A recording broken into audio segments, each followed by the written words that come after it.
Okay, this is the steamer. The main part of the steamer is the steamer itself.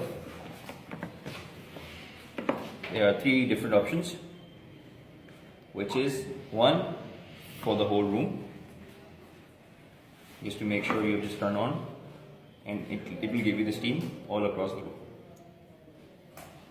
The second option is for your nose only. This connecting device would go straight away to this. When the vents are closed, these buttons are used to open and close the vents, just to make sure that what and how much steam we want. And this is just to make sure that you use it for the nose only. You disassemble it again, and you want it directly for the whole face steam.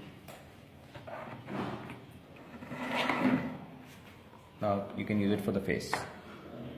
So this is for the face. This is for the nose only. And this is for the whole. Thank you.